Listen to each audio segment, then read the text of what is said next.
Paz e graça para você ligado nessa emissora. Começamos agora o Vejam Só Entrevista, o seu programa de todas as sextas-feiras. Depois de acompanhar uma semana de debates, com o Zeca, na sexta-feira temos uma entrevista para extrair tudo e mais um pouco do nosso convidado especial. O assunto de hoje é polêmico, suscita muitas dúvidas para quem é mais minucioso no estudo das Escrituras.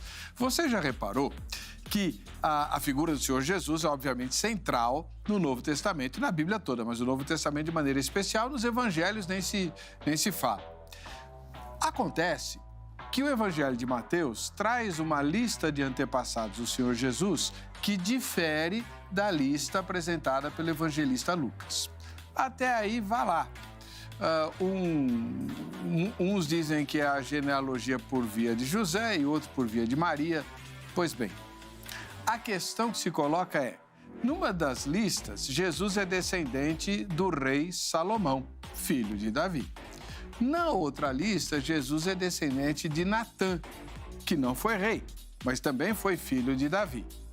Uai, Jesus é descendente de Davi por Salomão ou por Natã? Por que essa diferença, assim como outras coisas que a gente nota nos evangelhos?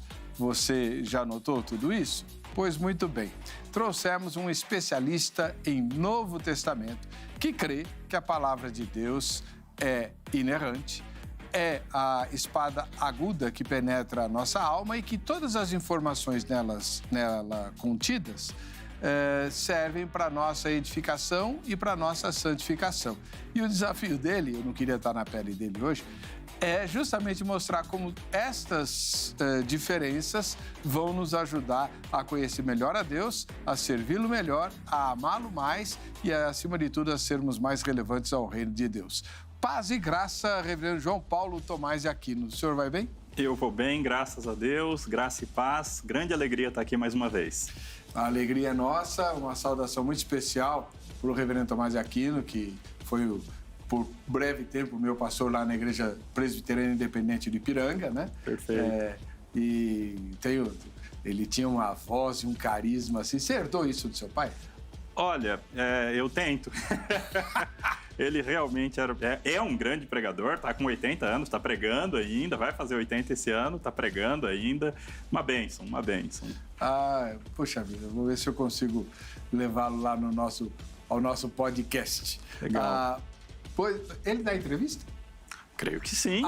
Eu quero trazê-lo aqui ao Vejam Só. Vai contar. Pastores de 80 anos são raros, né? E os que ainda estão na ativa, mais raros ainda, para falar sobre as características de um longo ministério numa igreja tradicional. Exato. Agora, reverendo João Paulo, o senhor pastoreia qual é a igreja local?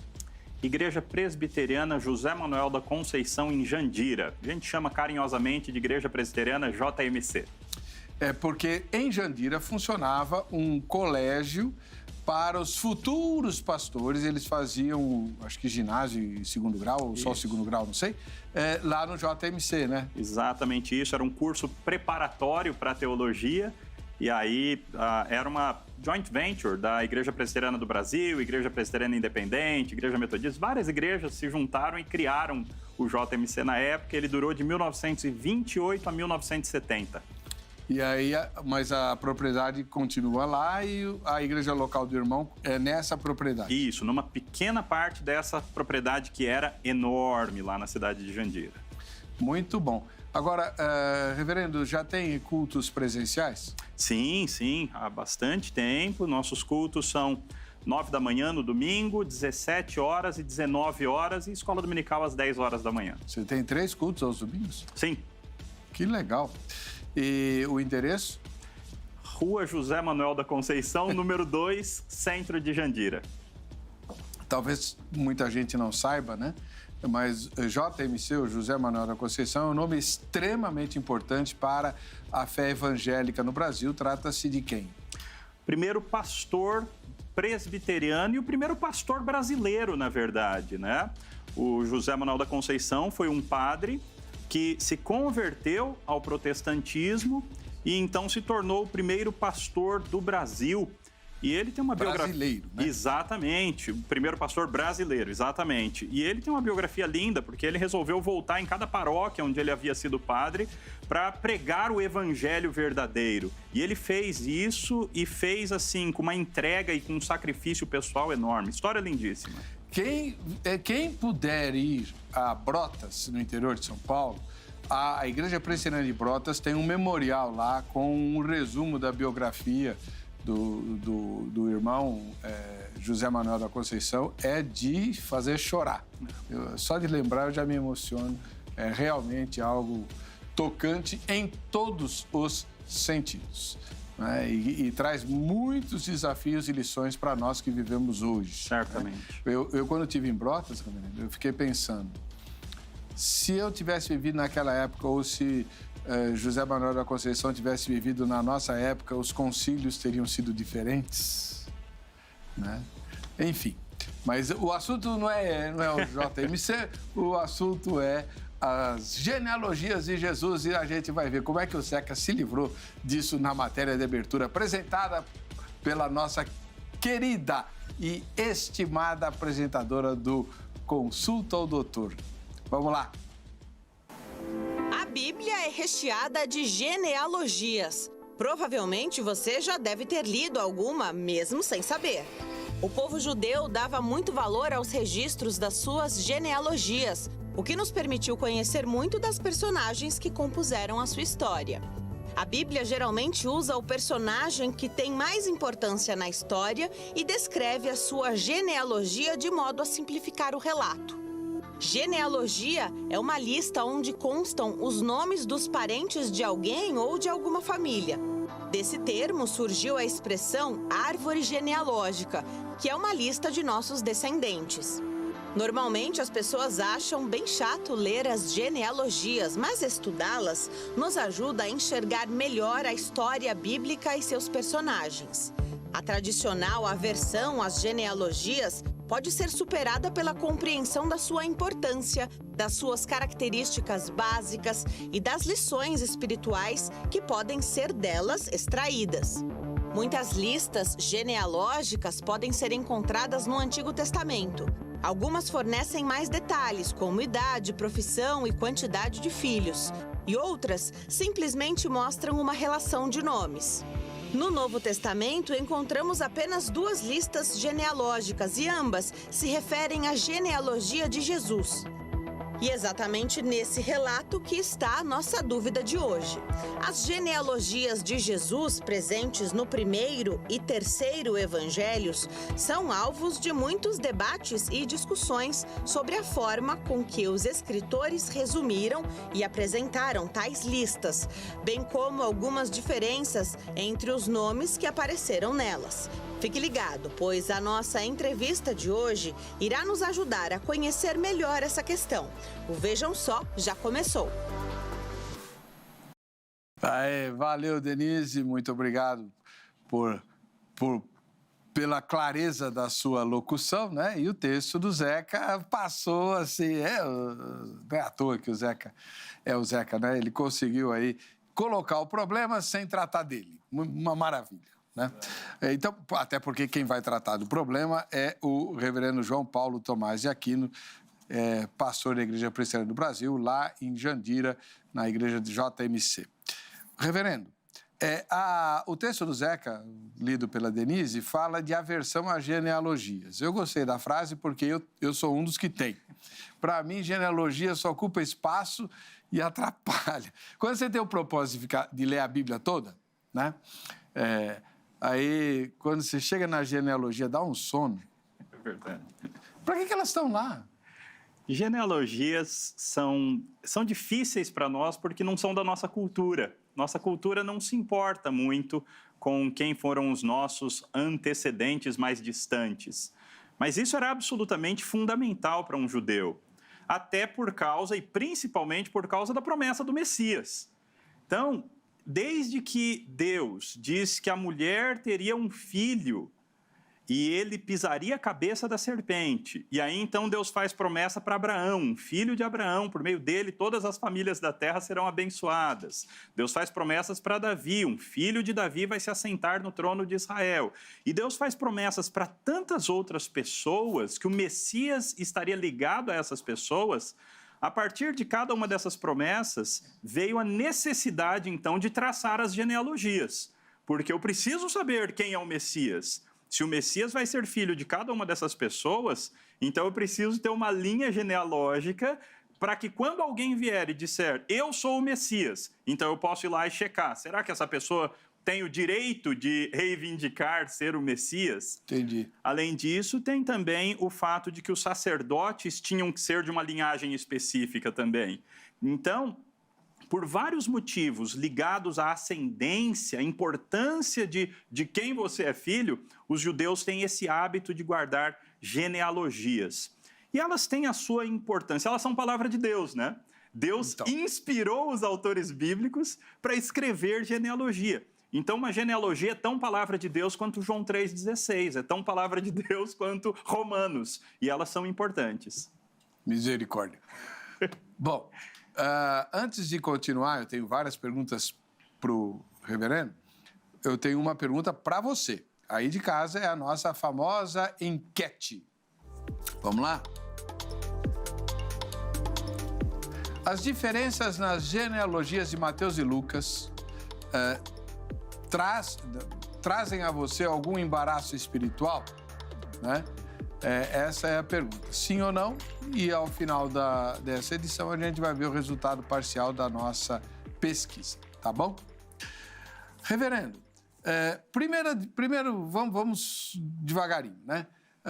Nós temos 4 evangelhos. Para que 4 evangelhos contando a mesma história? Porque Jesus é importantíssimo, Jesus é fundamental, e quanto mais pontos de vistas inspirados nós tivéssemos, melhor seria. Deus resolveu nos dar 4 retratos distintos sobre o nosso Senhor Jesus. 4 retratos que têm pessoas distintas em mente. Então, Mateus escreveu pensando nos judeus, Marcos escreveu pensando mais nos romanos, Lucas escreveu e ele escreve abrangendo, ele escreve de maneira bem ampla, abrangendo pessoas de todos os tipos. João escreve também abrangendo pessoas de todos os tipos, embora alguns digam que é mais para os judeus, mas João escreve de maneira a cobrir vários tipos de pessoas. E eles escrevem, cada um, o seu ponto de vista, inspirado por Deus, de tal maneira que o que eles escrevem é palavra de Deus, mas também se adequa à agenda que cada um tem de apresentar Jesus à luz de algo específico. Então, Mateus apresenta Jesus como um rei e como um profeta que prega 5 sermões. Marcos apresenta Jesus como o Jesus que faz grandes coisas, o Filho de Deus que realiza grandes milagres, e na segunda metade como servo sofredor, aquele que veio para dar a vida por nós. Lucas apresenta Jesus como Salvador do mundo inteiro. Ele veio para judeus, mas ele também veio para gentios, ele veio para homens, mas ele também veio para mulheres, ele veio para ricos, mas ele também veio para pobres. Então, Lucas tem essa ideia de abrangência, de alcançar pessoas. E João escreve com uma profundidade teológica que é uma coisa maravilhosa, impressionante. Você conhece mais a respeito do significado de quem é Jesus por meio do Evangelho de João, com as suas 7 declarações, eu sou, não é? Eu sou a água, eu sou o pão da vida, eu sou o caminho, a verdade e a vida, eu sou a ressurreição e a vida, eu sou o pão vivo que desceu do céu.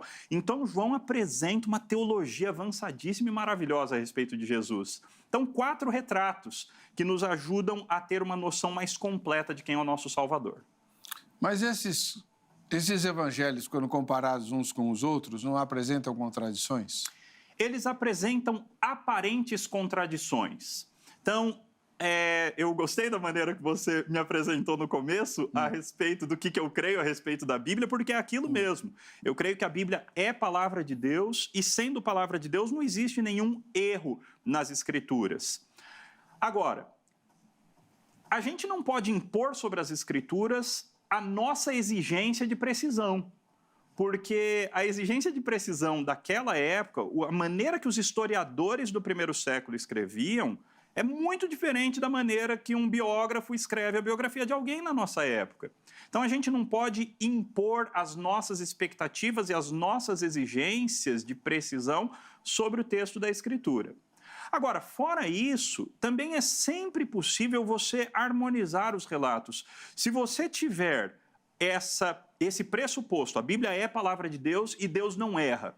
Então, você vai aos textos com aparentes contradições, visando encontrar uma maneira de harmonizá-los, é sempre possível harmonizá-los sem forçar as escrituras, sem inventar alguma coisa diferente. Por exemplo, há relatos em que Jesus cura um cego e o outro evangelho fala que eram 2 cegos. Um endemoniado, outro fala que eram 2 endemoniados. E aí? Exatamente. Veja, se o autor falou um endemoniado e o outro falou 2, um é certeza que tinha, não é? Porque se tem 2, tem um. Agora, se ele tivesse falado somente um, aí a coisa ficaria um pouco complicada, embora a gente teria a possibilidade de crer que seriam 2 relatos distintos. Até porque Jesus curou muitos endemoniados, Jesus curou muitos cegos, a purificação do templo de Jerusalém, não é? Alguns evangelhos apresentam no começo do ministério de Jesus, outros evangelhos mais para o final do ministério de Jesus. É possível que tenha acontecido 2 vezes? Claro, é totalmente possível. É necessário que tenha acontecido 2 vezes? Não, porque nas expectativas de um historiador do primeiro século, você não precisa contar uma história na ordem cronológica.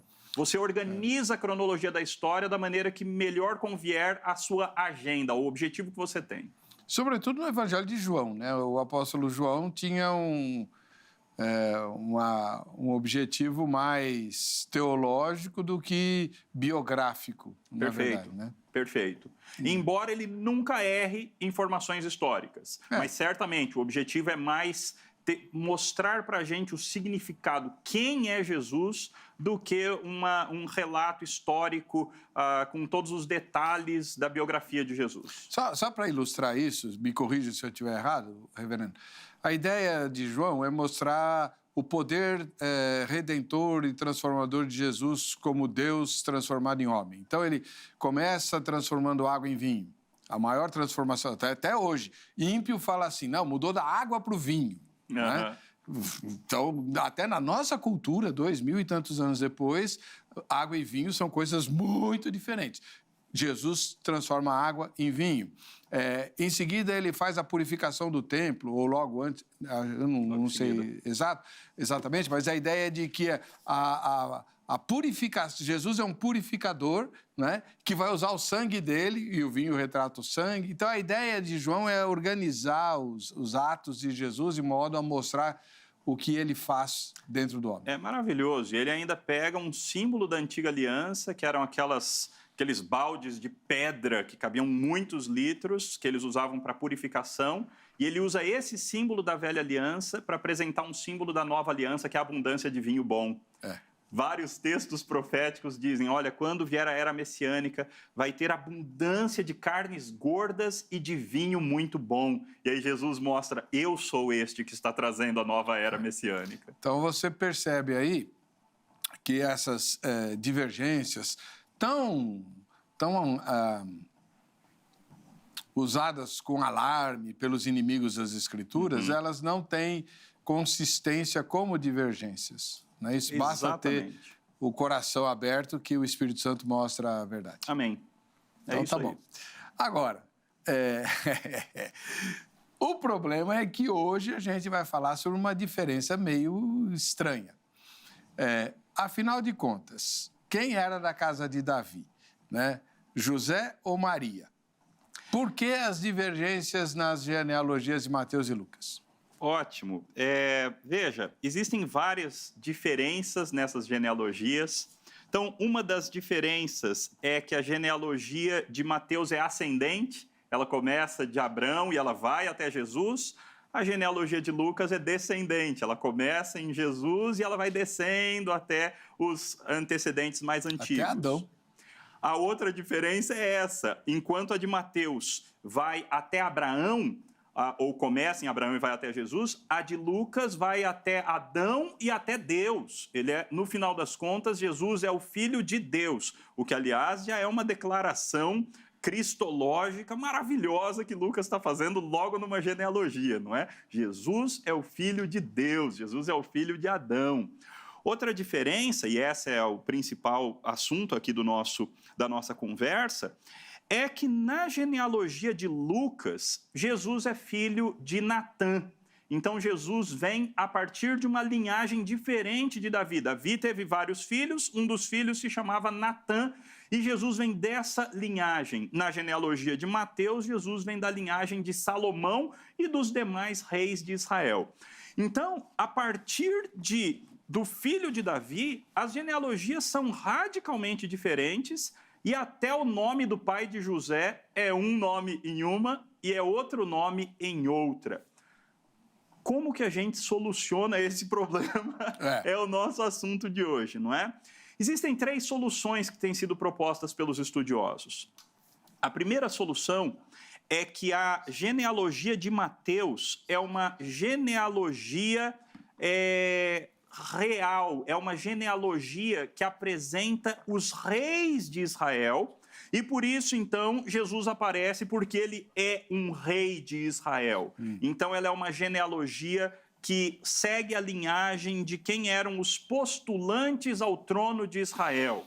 Enquanto a genealogia de Lucas segue uma genealogia biológica de Jesus, genealógica mesmo no sentido fisiológico. Quem foi o pai biológico de Jesus? Quem foram o pai biológico de José, na verdade, não é? Então, uma seria genealogia real e a outra uma genealogia biológica de José, e aí então chegaria Jesus. A outra solução, que é a mais popular e talvez a mais interessante, e é difícil escolher uma delas, porque todas elas têm pontos fortes e pontos não tão fortes. A outra solução é que a genealogia de Mateus é a genealogia de José, e a genealogia de Lucas é a genealogia de Maria. E existem bons argumentos para isso que a gente pode deixar para conversar mais profundamente daqui a pouco. A terceira solução é que a genealogia de Mateus é uma genealogia adotiva. E a genealogia de Lucas é uma genealogia biológica. Ela é parecida com a primeira que eu apresentei, a real e a biológica, mas ela implicaria, por exemplo, naquela lei do levirato, quando um irmão se casava com uma mulher e esse irmão morria sem deixar um filho, então o cunhado teria que se casar com essa mulher para poder gerar um filho que levaria o nome do irmão falecido. O primeiro, né? Do primeiro, exato. E só se a mulher não tivesse um filho, porque toda a questão era manter a descendência daquele falecido que não deixou descendentes. Então é possível que algo assim tenha acontecido com José, que o pai de José biológico fosse o irmão do pai de José legal, daquele que suscitou descendência para o outro, ou daquele que teve a sua descendência suscitada. Então, veja, existem várias soluções possíveis. A gente sabe qual é a correta? Não. Ninguém tem certeza absoluta de qual dessas é a correta. Mas daqui a pouco eu vou apresentar alguns argumentos em prol de cada uma, e aí quem está em casa vai poder tomar a sua decisão, qual que você acha mais coerente. Bom, logo de cara a gente já pode verificar... Nossa, eu estou mal aqui. O problema é que nessa pandemia, minhas roupas ficaram com muitas saudades de mim. Quando eu as vesti hoje, elas me deram um abraço tão forte, né? Depois de 2 anos sem usar, né? Elas estavam com muita saudade. Bom, enfim, tanto por Natã quanto por Salomão, Jesus inescapavelmente é filho de Davi. Filho de Davi, filho de Salomão, desculpem, filho de Davi, filho de Abraão, que são as promessas mais importantes das Escrituras. Então, nenhuma das promessas de Deus relacionadas ao Messias cai por terra, em nenhuma das duas genealogias. E as duas apresentam, inclusive, Zorobabel, que também existem algumas promessas relacionadas a ele, né? Então, as duas genealogias mantêm tudo o que foi prometido acerca do Messias intacto. As duas genealogias apresentam Jesus tem o pedigree necessário, Jesus tem a pureza racial, a pureza genética necessária para ser o filho de Davi, para ser o Messias. Por genético, é claro que a gente está dizendo caso a genealogia de Lucas seja de Maria, e no outro caso uma genealogia legal, não é? José era o pai adotivo de Jesus, ele não foi o pai biológico de Jesus, porque a parte que seria provida pelo macho numa relação, ela foi provida pelo Espírito Santo de maneira pura, de maneira limpa, de maneira miraculosa. O Espírito Santo fecundou o óvulo de Maria e Maria então se tornou a mãe do nosso Salvador. Então veja, se a genealogia de Lucas de fato é de Maria, então você tem Jesus como filho de Davi geneticamente, e a genealogia de Mateus provaria que ele é filho de Davi também de maneira legal, porque o pai também era descendente de Davi. É possível que ambos, tanto José quanto Maria, fossem da casa de Davi? É totalmente possível. Aliás, era normal que as tribos casassem que fosse mantido o casamento. Não podia casar, não podia cometer incesto, evidentemente, não podia casar com uma irmã, não podia casar com uma prima, mas era possível casar com parentes distantes. Então, era até desejável isso. Quando a gente olha as leis de Levítico, as leis do Antigo Testamento, você vê que era muito natural que a pessoa casasse dentro da própria tribo. Os levitas, eles tinham que casar dentro da própria tribo, porque senão eles perderiam a reivindicação ao levirato. Os sacerdotes tinham que casar dentro da própria casa de Arão, senão eles perderiam a reivindicação ao levirato. Então, isso é totalmente possível. Qual é o único argumento contra a genealogia de Lucas ser a genealogia de Maria? Bem, não tem só um. O primeiro é que ele fala que é de José. Não é? A genealogia liga a José.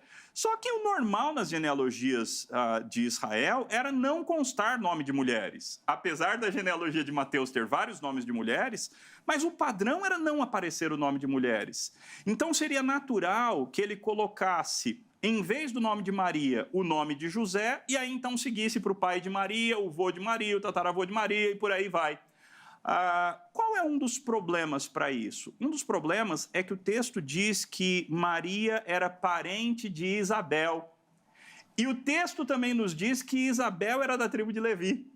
Então, aí a única questão um pouco mais séria que a gente tem, se Maria é parente de Isabel e Isabel é da tribo de Levi, então Maria tem algum parentesco com a tribo de Levi. Agora, é um problema insolúvel? Não. Porque ela pode ter parentesco por parte de mãe com a tribo de Levi e por parte de pai ela ser uma descendente de Davi. Então isso é totalmente possível ainda. Tem todas essas questões intrincadas, né? No caso da explicação, a primeira explicação que o irmão mencionou, reis, uma genealogia de reis em contraste com uma genealogia mais biológica, né? Mais genética. Para que fazer uma genealogia focada na casa real? Veja, o Evangelho de Mateus tem como um dos seus ensinamentos principais o fato de que Jesus é o rei de Israel. O Evangelho de Mateus, ele faz questão de citar as profecias do Antigo Testamento cumpridas por Jesus. Ele cita várias profecias e ele está mostrando, ele vai construindo para a gente, Jesus tem o direito de se assentar no trono de Israel. Uma das melhores maneiras de você fazer isso, logo no começo do Evangelho, é apresentando uma genealogia real, uma genealogia que mostra os reis de Israel. Veja que interessante. Os imperadores romanos normalmente não eram filhos biológicos do imperador anterior, mas eles eram adotados na vida adulta e aí então eles tinham uma genealogia biológica e uma genealogia real, uma genealogia que tinha a ver com, agora ele é o novo imperador, então como novo imperador ele é o filho do imperador anterior. Então isso era muito comum na época. Mateus não inventou nada. Mateus não está inventando nada. Se ele fez isso, ele está seguindo um padrão muito comum da sua época. Legal. Então, a ideia... E ele faz lá um jogo de números, né? 14 gerações e não sei o quê. Para que é aquilo, hein? É linda a genealogia de Mateus. As duas são. Quando você começa a analisar com mais detença, com mais cuidado, as duas são lindas. Mateus começa dizendo, né, o primeiro versículo, livro da genealogia de Jesus Cristo, filho de Davi, filho de Abraão. Logo de cara ele já está apontando para a gente, ele já está conduzindo o leitor para onde ele quer. Como é que ele termina? Ele termina dizendo, assim todas as gerações, desde Abraão até Davi, são 14. Desde Davi até o exílio na Babilônia, 14 gerações. E desde o exílio na Babilônia até Cristo, 14 gerações. A nossa cultura não é muito ligada ao significado dos números. Nós não nos importamos muito com número 3, número 7, número 10, número 6, número 12, mas cada um desses números tem uma importância absoluta na Bíblia, uma importância muito grande na Bíblia. Existem filósofos cristãos que dizem que é possível você explicar o mundo inteiro e todas as áreas da ciência e da teologia a partir do número 3 por causa da Trindade. E quando você os lê, eles são muito coerentes, é impressionante o triperspectivismo, né? Adalto Lourenço é um deles. Exato. Na Bíblia, o número 7 é o número que aponta para Deus, é um número perfeito, é um número que aponta para questões espirituais, questões divinas. E se você tem Jesus Cristo vindo como o resultado de 14 gerações, que é 7 vezes 2, então é uma perfeição elevada, não é? Uma perfeição multiplicada por 2, Dobrada. Dobrada, era essa palavra que eu queria, uma perfeição dobrada. Só que aí é vezes 3, é uma perfeição dobrada vezes 3, que é o número de Deus. Aí, meu amigo, o que ele está dizendo por meio dos números é que Jesus é o cúmulo do máximo da perfeição. Jesus é o perfeito, Jesus é o cumprimento de tudo que a gente esperava, de todas as expectativas do mundo inteiro. E ele faz isso por meio de números. Como a gente não se liga muito em números, então, para a gente, isso passa batido muitas vezes, mas para o judeu não passava. Mas, reverendo, já que o senhor é especialista em Novo Testamento, vamos lá, né? Jesus era muito perfeito, mas ele era um tremendo malcriado. Maria não deu boa educação para ele, não. Aquela fala dele para a mulher cirofenícia, olha, se meu filho fala um troço desse, ele apanha na hora. Então, veja só, não é? Deixa eu só explicar para você que não conhece o episódio. Verdade. Uma estrangeira estava seguindo Jesus e implorando para ele expulsar o demônio da filha. E Jesus pega e fala assim, não vou te atender não, você é estrangeira. Não, mas tem misericórdia. Não, que isso, eu vim aqui para as ovelhas de Israel. Não vou tirar o pão e dar para os cachorrinhos. Você não é judia, né? Você é estrangeira, cananeia, né? Aí ela insiste, os discípulos intercedem por ela, e aí Jesus fala assim, eu não vou pegar o pão dos filhos e jogar para os cachorrinhos. Ora, ô reverendo, ele seria preso hoje. Então, Jesus era muito claro, e quem gosta daquelas bíblias com letras em vermelho, não é? Qualquer dia, gaste um tempo e leia só as letras em vermelho, só as palavras em vermelho, que você vai ver o quão Jesus era claro, e o quando Jesus era duro também. Jesus era uma pessoa que falava a verdade na cara. É verdade que Jesus veio primeiro para os judeus? Sim.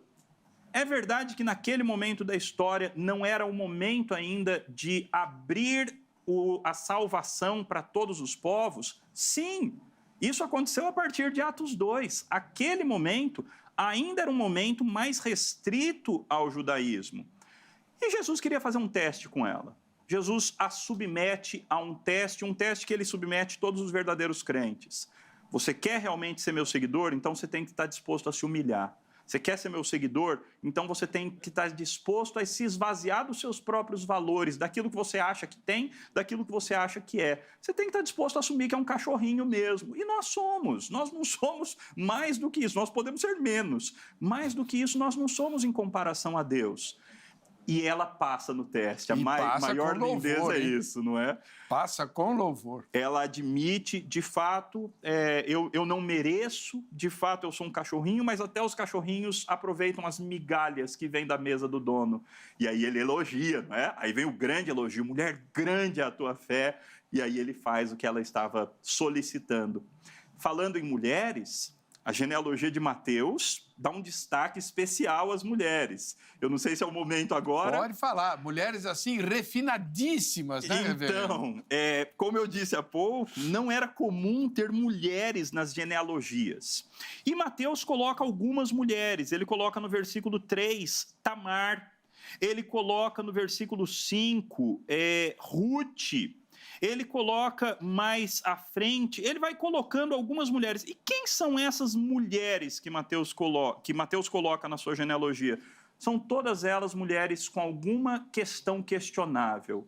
Então, Tamar foi aquela que enganou seu sogro, cometendo um incesto com ele para poder ter um filho de Judá, para manter a genealogia dela e dele, não é? E Jesus é da tribo de Judá. E Jesus é da tribo de Judá. Então, quer dizer, ela comete um ato absurdo porque Judá tinha cometido um ato absurdo. Ele mesmo depois diz isso. Esse grande patriarca tinha enganado ela e então ela o enganou em resposta e conseguiu ter o filho. Ruth era uma mulher moabita, uma mulher descendente de uma das histórias mais tristes de Israel, que também envolve um incesto, e essa mulher entra na genealogia do nosso Salvador. Tem uma que não aparece com nome, mas ela aparece aquela que foi mulher de Urias. Então, lembrando a gente de toda aquela história do ponto mais baixo da vida de Davi, onde Davi se perverte ao ponto de cometer um adultério, de cometer um assassinato, roubar a mulher de um outro homem, ter um filho com ela, tentar enganar aquele outro homem. E essa mulher, ela vem até Davi, ela também não resiste à investida do rei. Então, quando você tem nomes de mulheres na genealogia de Mateus, são mulheres de uma biografia altamente questionável. E o que Mateus está dizendo para nós? Mateus está dizendo para nós que há esperança para cada um de nós. Ainda que nós tenhamos uma biografia questionável, ainda que nós tenhamos uma árvore genealógica questionável, ainda que nós tenhamos aquelas pessoas no nossa parentela que a gente quer esconder dos outros, o Evangelho de Mateus está falando, olha, Jesus também tinha essas pessoas na sua árvore genealógica e ele não escondeu. Muito pelo contrário, ele trouxe cada uma dessas pessoas à tona, cada um desses pecadores à tona, pecadores e pecadoras, porque ele veio para esse tipo de gente. Jesus veio para os doentes, Jesus veio para os pecadores e não para os sãos. O apóstolo Paulo vai explorar isso dizendo, onde abundou o pecado, superabundou a graça. Amém. E a genealogia mostra isso de forma assim, escancarada, né? Tem a mãe de Boaz também, né? Que era lá de Jericó. Deixa eu encontrar aqui. A mãe de Boaz, a gente tem Salmão gerou Boaz, cuja mãe foi Raabe, muito bem lembrado. Raabe, quer dizer, também uma pessoa que não era de Israel, uma prostituta, o texto deixa claro que ela era uma prostituta, e de repente, que história maravilhosa, ela pede para os espias, ela faz com que os espias prometam a ela que ela será salva, um dos espias a salva e talvez nesse processo de salvamento acontece aí uma paixão, acontece aí um enlace e ela é redimida de maneira tão gloriosa, a ponto de se tornar povo de Deus e a ponto de se tornar uma tataravó do nosso Senhor Jesus.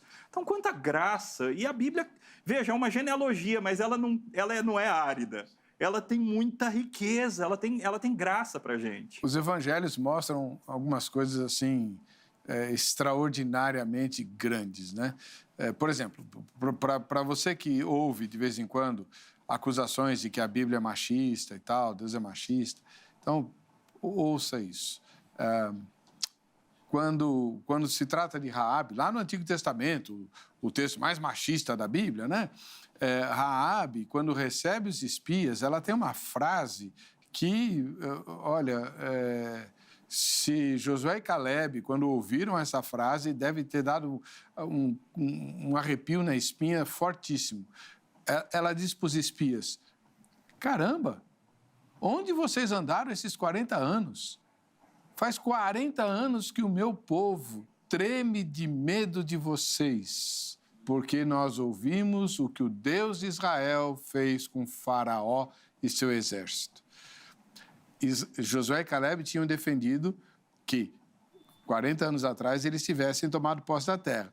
E quase foram apedrejados. Aí vem Raabe, né, habitante de Jericó, pagã, prostituta, e diz assim, faz 40 anos que nós estamos com medo de vocês. Eles ficaram 40 anos no deserto com medo de um inimigo vencido. Exato. E a Bíblia apresenta isso. Quer dizer, ela era uma prostituta, era uma pagã, mas ela sabia a verdade e ela cria em Deus. No Novo Testamento você tem a mulher samaritana, também de vida moral bastante questionável, mas uma adoradora. Onde é que se deve adorar? Isso não é bonito? Isso é lindo, lindíssimo. A Bíblia tem uma perspectiva perfeita e correta a respeito das mulheres. As mulheres são apresentadas como auxiliadoras, o que é uma expressão usada para o próprio Senhor Jesus Cristo. Aliás, existe muito essa relação das mulheres com Jesus Cristo, no relacionamento de Jesus com Deus, ou as mulheres comparadas à igreja, e aí a igreja em seu relacionamento com Jesus Cristo. Então, de maneira alguma, a Bíblia é machista. A Bíblia apresenta papéis distintos. Homem tem um tipo de papel, mulher tem outro tipo de papel. Mas nenhum papel é desprezível, muito pelo contrário. Esses papéis são absolutamente importantes, absolutamente necessários para a perpetuação da raça, para a boa criação de filhos, para que uma família se estruture bem, para a sociedade, para a igreja. A Bíblia é perfeita, a Bíblia não é machista. E tem um outro episódio, né? Essa gravação está sendo feita na Semana da Páscoa. As mulheres foram ao túmulo e creram que Jesus tinha ressuscitado porque acreditaram no anjo. Maria Madalena encontra Jesus, né? Confunde e tal, depois descobre que é Jesus. E os dois discípulos do caminho de Emaús mencionam isso para o estranho que estava com eles. É verdade que algumas mulheres falaram que ele ressuscitou, mas imagina, são doidas. As mulheres creram, os discípulos não. Exato. E, aliás, o testemunho de mulheres não era aceito naquela época. E a Bíblia faz questão de mostrar que as primeiras que viram Jesus ressurreto foram as mulheres. As primeiras que creram, né? As primeiras que creram, as primeiras que testemunharam. A Bíblia mostra que mulheres sustentavam Jesus. Lucas mostra que algumas mulheres que tinham posses sustentavam Jesus no seu ministério. E lá em 1 Coríntios 7... Paulo mostra, assim, um igualitarismo em questões sexuais dentro do casamento, que é uma coisa impressionante, extremamente avançada para a época. Não tem nada a ver com os padrões greco-romanos. É uma escritura que apresenta um papel correto e abençoador e abençoado para as mulheres. Glória a Deus. Bom, e a segunda tese, a segunda hipótese, né? A genealogia de José, no caso de Mateus, e a genealogia de Maria, no caso de Lucas, ou vice-versa, eu não sei. Como é que o irmão vê isso? Então, seria a genealogia de José em Mateus, porque em Mateus, o texto é bem claro, versículo 16 diz, e Jacó gerou José, marido de Maria, da qual nasceu Jesus, que se chama o Cristo. Então, fica bem claro, Jacó gerou José. Certo? Fica bem claro. Já na de Lucas, a gente tem algo diferente. A de Lucas está lá em Lucas 3, a partir do versículo 23. Então, nós temos o comecinho assim. Ora, Jesus tinha cerca de 30 anos quando começou o seu ministério. Era, conforme se pensava, filho de José, filho de Eli, filho de Matate, filho de Levi, e assim ele continua. Então, veja, lá o pai de José chamava Jacó. Aqui o pai de José chama Eli.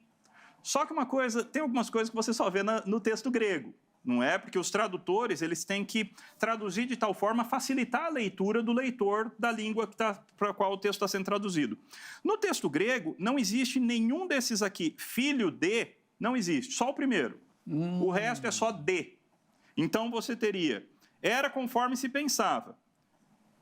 José, aí vem, filho de Eli, de Matate, de Levi, de Melqui, e aí é só o D, não tem o filho. E o José, o primeiro, antes de José, não aparece nem o D. É curioso, porque ele quebra um padrão que ele estabelece em todo o resto. Então, tem alguma coisa que ele parece estar apontando, olha, aliás, ele deixou claro, né? Era conforme se pensava. Ele deixa algumas coisas claras. Agora, a palavra filho também era uma palavra ampla. Em inglês, como que é o nome de um genro? Filho na lei, não é? O genro é o filho na lei. Em Israel era totalmente possível você falar do seu genro como seu filho. E algumas pessoas até fazem isso hoje em dia, não é? Alguns sogros mais amáveis, eles chamam o seu genro de, isso daqui é meu filho, filho que eu ganhei, a filha que eu ganhei. É totalmente possível que seja algo desse tipo que esteja acontecendo aqui. Então, que a genealogia, de fato, seja a genealogia de Maria. Qual é um outro argumento em prol disso?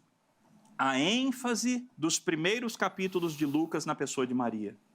Lucas é quem mais conta para a gente a respeito de Maria. Lucas é quem conta para a gente algumas perspectivas que só quem conversou com Maria poderia ter. O que ela sentiu, ela guardou no coração algumas coisas. O cântico que ela cantou quando ela ficou sabendo que ia ser a mãe do Salvador, a mãe do Messias, o que era, aliás, um sonho de toda menina judia. Toda menina de Israel queria ser a mãe do Messias. E essa bênção foi dada para Maria. Então, toda essa ênfase que Lucas tem na pessoa de Maria tornam mais possível essa interpretação de que, de fato, essa genealogia seja a genealogia de Maria e não de José. Ao passo que Mateus tem uma ênfase em José. É curiosíssimo. Mateus não fala tanto de Maria. O foco principal de Maria é, de fato, no homem, é, de fato, na pessoa de José.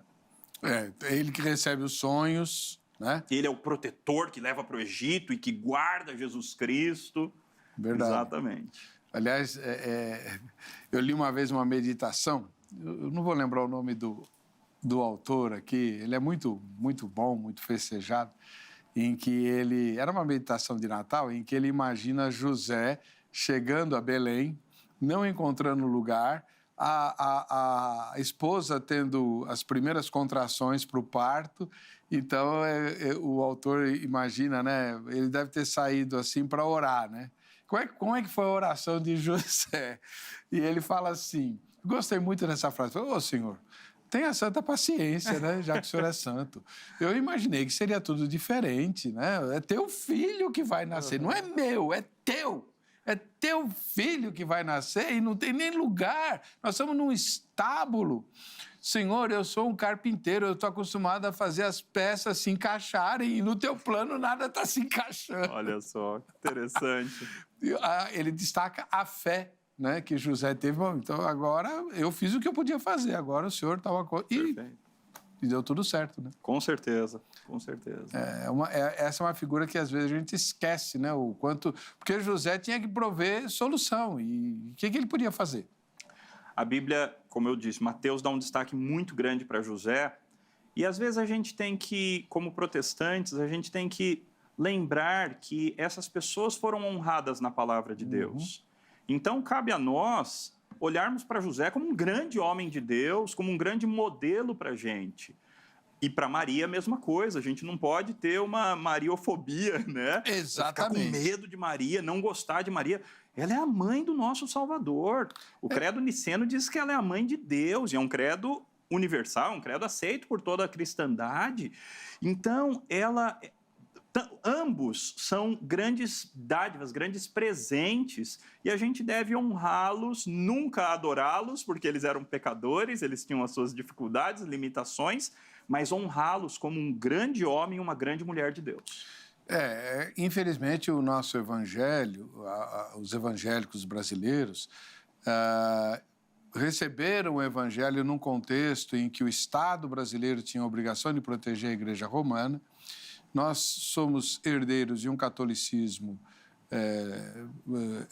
ibérico, que difere em vários aspectos do catolicismo, por exemplo, encontrado nos Estados Unidos, né? A gente percebe isso claramente. E ou como houve muita perseguição, eu tive professor no seminário, reverendo, que levava pedrada quando jovem fazendo culto ao ar livre. O padre incentivava os católicos a apedrejarem os bíblias, né? Eram chamadas de bíblias, ou então de carneiro, por causa do hino que a gente cantava de forma muito caipira. Essa eu não sabia. Era os carneiros.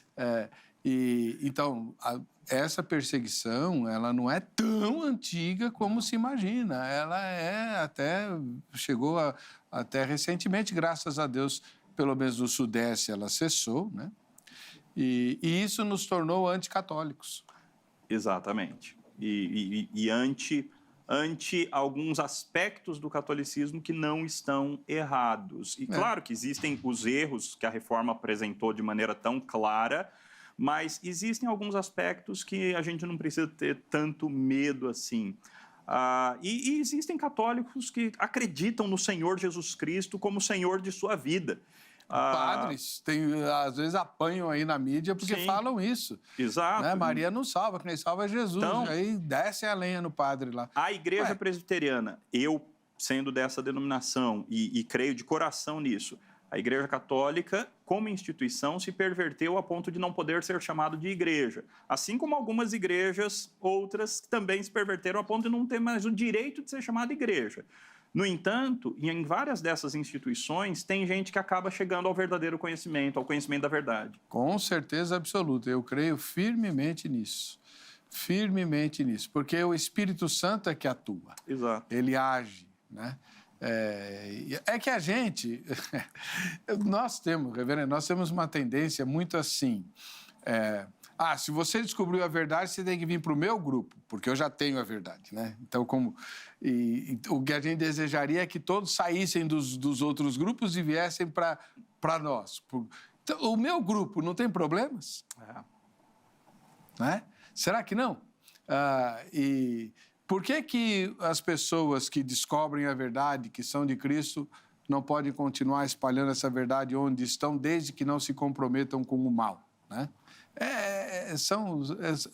O aspecto humano fala muito. Os discípulos uma vez falaram para Jesus, todos orgulhosos, né? Olha, nós vimos alguém expulsando o demônio, mas ele não anda com a gente, então nós proibimos ele de fazer o que fazia. Como é que Jesus reagiu, reverendo? Disse quem não é contra nós é por nós, não é? Então deixa que ele continue, vocês não deveriam ter proibido, deixa que ele continue. Mas os próprios discípulos que não, ele tem que ser nosso. Tem que andar com a gente.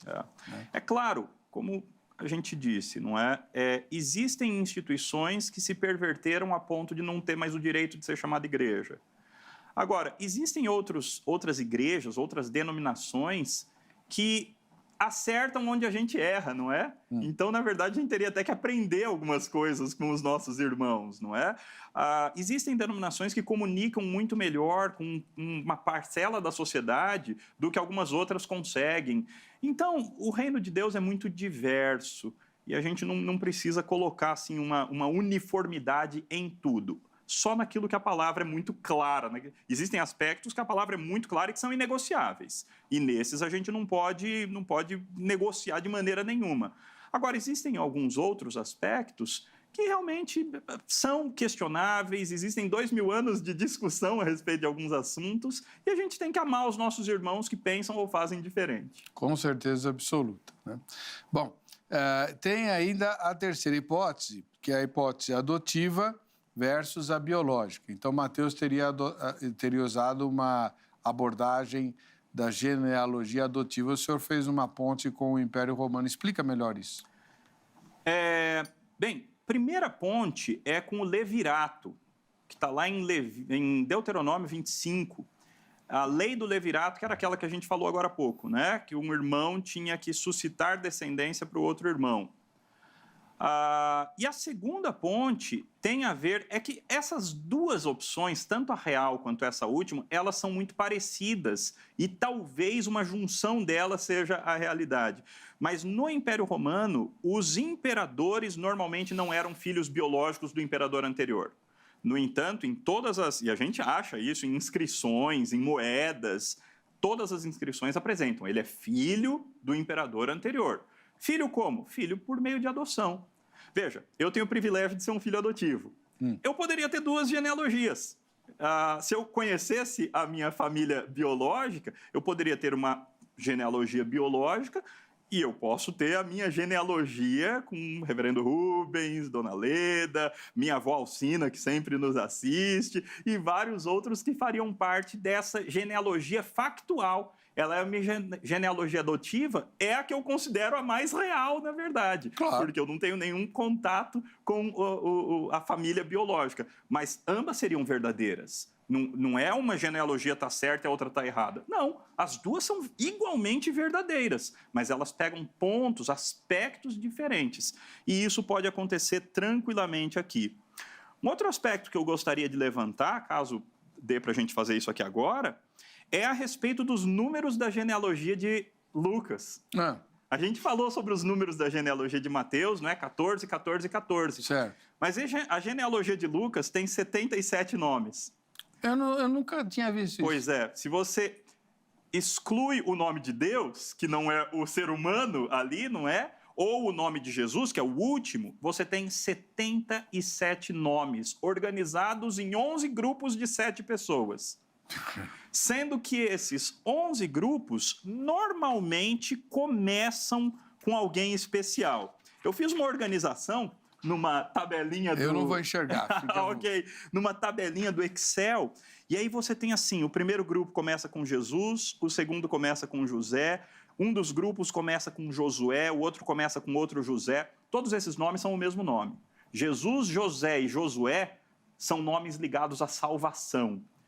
E vários dos primeiros, dos cabeças de chave, por assim dizer, né? Do primeiro nome daquele grupo de 7 pessoas, são nomes que estão ligados à salvação. Outro nome, Davi. Davi é um cabeça de chave, por assim dizer. Quem gosta de futebol está entendendo essa ideia. Abraão é outro desses que começa um desses pequenos grupos. Enoque, aquele que andou com Deus e já não era, porque de repente Deus o tomou para si, é outro nome que começa. Então, o que você vê? Que Lucas também teve uma preocupação com números. E, de novo, o número 7. É o número 7 agora, vezes 10 mais 1, quer dizer... De novo, Jesus é o cúmulo do absurdo da perfeição. Jesus é o Salvador. Jesus é aquele que cumpre todas as promessas de Deus. Jesus é aquele em quem todas as promessas de Deus têm o seu sim e o seu amém para a glória de Deus. E ele está mostrando isso de maneira tão maravilhosa e tão clara. É claro que também a gente olha esses nomes e a gente vê pessoas especiais e pessoas que receberam promessas da parte de Deus. Então você tem aqui o próprio Enoque, esse homem maravilhoso que andou com Deus. 7, o filho de Adão, a partir do qual se começou a invocar o nome do Senhor. Foi a partir de 7 que o nome de Deus começa a ser invocado. O próprio Adão, importantíssimo, claro. O pai de toda a humanidade, o pai de todos e o representante de todos. Todo mundo que está em casa tem que escolher qual vai ser o seu representante. Se é o primeiro nome da lista depois de Deus, Adão, ou se vai ser Jesus. Adão conquistou para a gente pecado, morte, corrupção e danação eterna. Se você continuar representado por Adão, você está perdido. O último nome da lista é Jesus. É aquele que traz salvação. É aquele que cumpre todas as promessas. Promessa para Abraão. O diretor quer focalizar a lista aí, ó. Aí, beleza. Dá? Tá aí. Ótimo. Deixa aí, vai lá.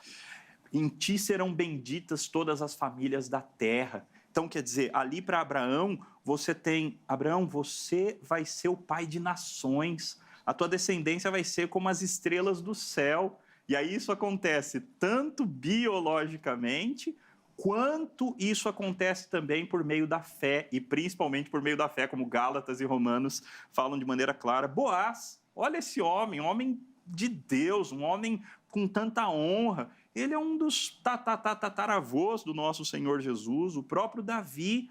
Davi é um dos importantíssimos.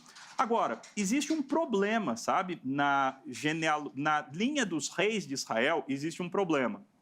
Que Jeremias, capítulo 22, se eu não me engano, Deus faz uma maldição para um dos reis de Israel, para Jeconias. E a maldição que Deus faz para Jeconias é que nenhum dos seus filhos se sentaria no trono de Israel. A linha ali estaria quebrada. Só que Jeconias aparece na genealogia de Mateus. Só que ele não aparece na genealogia de Lucas.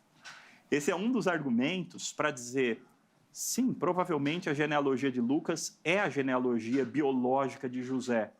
E é por isso que Jeconias não está ali. Porque ele estragou a linhagem real de Davi. Então, o que o autor fez? O que Deus fez? Não é o autor. Isso não é uma coisa que o autor inventou, mas uma coisa que Deus fez. Ele exclui toda aquela linha de Salomão. E ele volta lá para Davi, cumprindo a profecia de Isaías 11, inclusive, do tronco de Jessé sairá um rebento. Então, ele continua sendo do tronco de Jessé, ele continua sendo filho de Davi, mas não mais por meio de Salomão, porque um dos descendentes de Salomão trouxe maldição. Então, agora a gente recomeça via Natã. Então, veja, qual dessas 3 soluções é a correta? Eu, particularmente, não sei. Cada hora que eu estudo o assunto, eu fico enamorado por uma delas. Eu fico mais impressionado com alguma delas. Todas elas são ótimas respostas. Então, existe contradição, existe um erro nas genealogias? Absolutamente não. Pois é, alguns irmãos fizeram comentários, né? E eu vou ler os 2 primeiros, e eles mencionam mais ou menos o que o irmão está falando, né? O primeiro comentário é do Rodrigo Rodrigues. Ele diz o seguinte, os públicos a serem alcançados eram diferentes, não há embaraço. Né? Tá aí, essa é a ideia que o irmão mencionou. Cada evangelista escreveu para um público, focado mais em um público, e por isso as genealogias estão diferentes, não existe embaraço. O segundo comentário é do João Santos. Vamos lá. 2 genealogias que partem do mesmo lugar e chegam ao mesmo destino. Jesus, linhagem de Davi. Legal. Legal, né? Os próprios telespectadores, antes da exibição do programa, já estão se posicionando. Qual a importância? Primeiro, esse tema como muitos outros que a gente aborda aqui, é resultado de sugestão. Os telespectadores, as telespectadoras nos enviam pelas redes sociais do programa perguntas ou sugestão para entrevistados ou para temas serem abordados, e esse é um dos casos. Por quê? Porque os inimigos da fé muitas vezes usam textos como os que a gente está abordando hoje para tentar suscitar dúvida e derrubar a credibilidade das Escrituras Sagradas. Ora, sem as Escrituras Sagradas, nós não teremos a fé apropriada para a salvação. O Romanos diz que a fé vem pelo ouvir, o ouvir da palavra. Perfeito. Né? Então, se você duvida da palavra, você vai ter um Deus à sua imagem e semelhança, e em vez de você ser tornado filho de Deus, à imagem e semelhança do Criador. Não é isso, reverendo? É isso mesmo. Não há erros na Bíblia. Ponto. Não existem erros na Bíblia. Existem textos que têm uma perspectiva histórica diferente. Existem textos que relatam coisa parecida, mas que são eventos diferentes. Então, por exemplo, o Sermão do Monte em Mateus é muito diferente do Sermão do Plano de Lucas. É muito semelhante ao Sermão do Plano em Lucas, mas um foi proferido num monte e o outro numa planura. É claro que existem planuras em cima de montes, então é possível que seja isso. Agora, é possível que Jesus tenha pregado um sermão muito parecido em 2 lugares diferentes?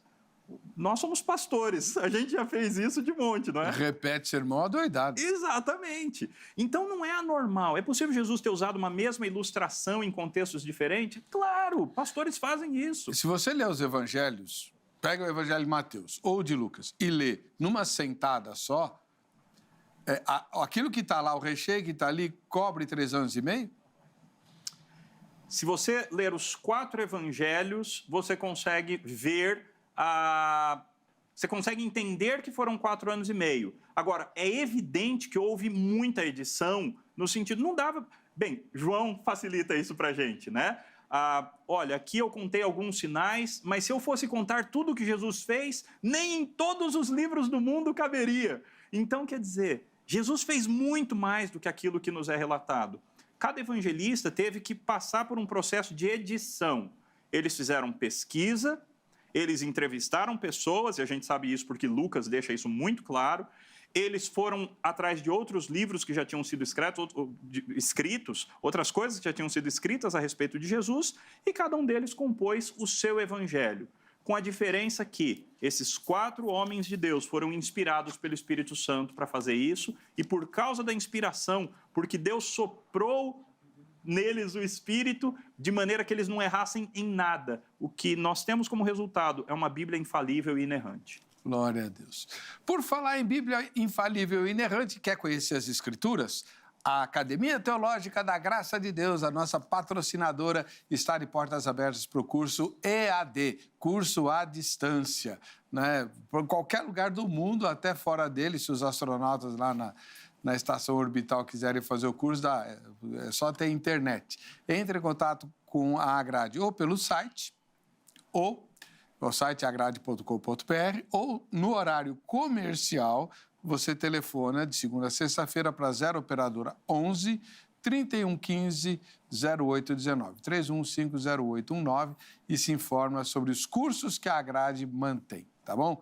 Aproveita que você vai para o intervalo já e pega o seu celular para para focalizar, eu sempre erro isso, para focalizar o código QR que está aqui, né? Olha ele aí, certo? Quando você faz isso com o seu celular, ele fica habilitado para receber o conteúdo dessa emissora, que é postado no canal do YouTube. Você se inscreve, recebe as notificações, e aí você vai assistir ao Vejam Só, onde estiver e quando quiser. E aproveita e visita o site da nossa emissora, né? rittv.com.br. E você você vai ter surpresa, inclusive tem canais de comunicação para você fazer críticas e tal, né? O pastor Heber está muito chato, ele está mal vestido, troca de apresentador, enfim, o que você quiser dizer aí, fique à vontade, tá bom? Deus abençoe. Já eu volto com as fotos de quem está nos assistindo e a exortação para que você participe também com sugestão de temas. Você pode ganhar presentes aqui da nossa produção. Voltamos já.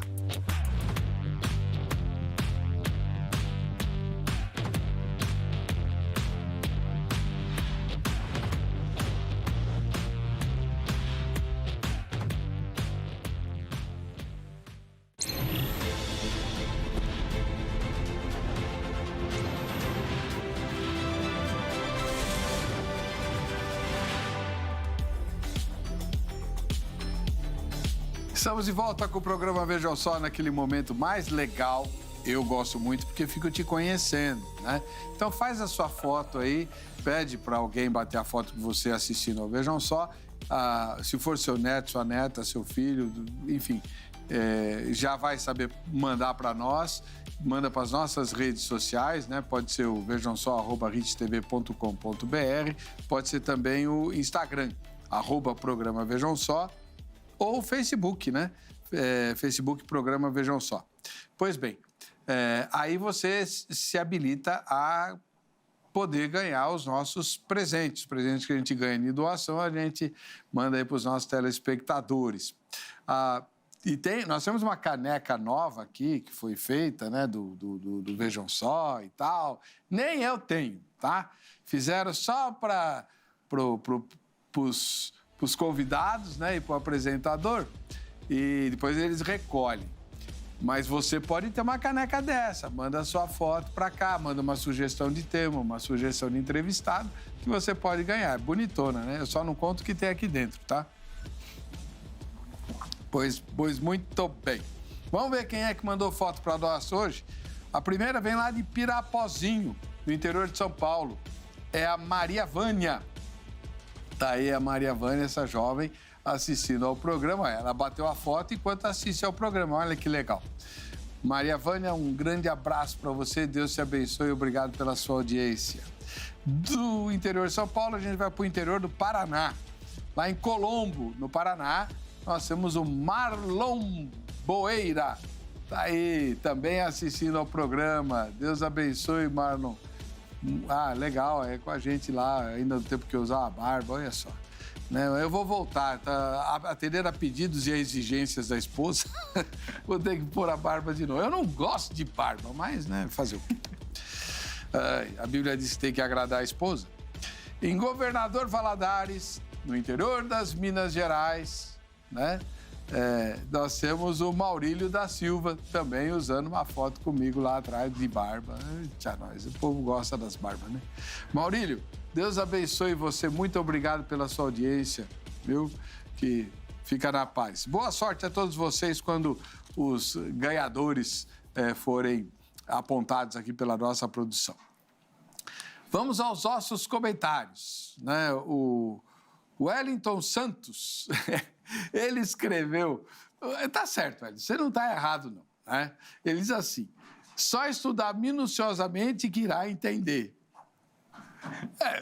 Mais ou menos, né? O senhor, como professor de teologia, é só estudar que tá tudo certo? Olha, se você estudar bastante, se você pesquisar bastante. E é lógico, quando a gente trata de Bíblia, é o estudo mais o espírito, né? Então, Calvino gostava da expressão orar e labutar, né? Você ora e você trabalha duro, você estuda pra caramba. E aí você vai ter uma compreensão cada vez mais clara das Escrituras. E lembrando que estudar não é só ler ou pesquisar. Quando você ouve a palavra atentamente exposta na escola dominical ou no sermão, você está estudando, não está? Absolutamente, sim. Se você presta atenção, se você pede a Deus que abra a tua capacidade de compreensão, que ilumine você, então certamente você está estudando e aprendendo muito. Comentário número 4, Tiago Filho. Ele escreve, a palavra de Deus nunca irá trazer embaraços. O que nos faz entender é a interpretação. Muito bem, exatamente. E para que você possa interpretar de maneira adequada os textos, a igreja funciona com essa finalidade, né? A reunião... Por que não existe crente autônomo? Porque nem Jesus foi autônomo, ele tinha o grupo de discípulos, e de vez em quando ele perdia a paciência com eles, né? Como a gente perde com os irmãos e com as irmãs da igreja, né? Mas é fato, uns precisam dos outros para que possamos construir a verdade e não sermos enganados, não sermos iludidos. Isso mesmo. O comentário número 5, o Richard. Legal, Richard, gostei. Na verdade, nem sabia dessa diferença. Saberei agora com Vejam Só, o melhor programa da TV. Valeu, Legal. Richard. Muito obrigado. Toda a glória ao Senhor Jesus. O objetivo do Vejam Só é e sempre foi, nunca deixou de ser, apontar o ensinamento da Bíblia para que nós possamos obedecer a ela melhor, servirmos melhor ao Senhor e proclamarmos o Evangelho de maneira mais íntegra, vivermos de maneira mais santa e, com tudo isso, proclamarmos o Reino de Deus. Esse é o objetivo do Vejam Só, tá bom? Reverendo, já quero fazer um convite para o senhor, por um tema meio espinhoso, já que o senhor é especialista em Novo Testamento, depois a Angélica ou o Ronaldo vão pautar, e eu já quero anunciar aqui. Existe uma controvérsia no Novo Testamento de que o maior milagre que Jesus realizou foi a ressurreição de Lázaro, que estava morto há quatro dias. Lucas diz que fez profunda investigação para escrever o Evangelho, menciona Lázaro, mas não fala dessa ressurreição. Só João vai falar. Isso não é muito esquisito, né? Esse é um tema que eu gostaria que o irmão abordasse. O senhor topa? Acho que sim. Vou estudar e vamos lá. Outros eu já perguntei a respeito disso, gente aí é muito famosa e tal, e nem me responderam, enfim.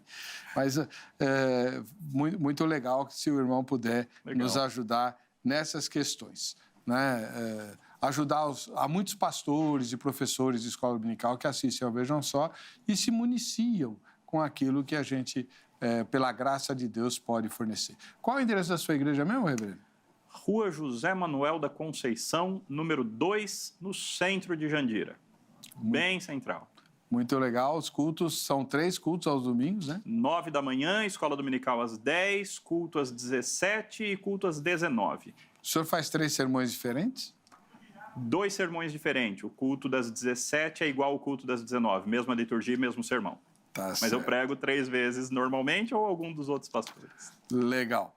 Muito bom. Vamos lá para o resultado da nossa enquete. As diferenças nas genealogias de Mateus e Lucas trazem a você algum embaraço espiritual? Responderam que sim, 14%, e não 86%. Glória ao bom. Senhor. A gente vai ficando por aqui. Um ósculo santo para todos vocês. Até o próximo Vejam Só Entrevista.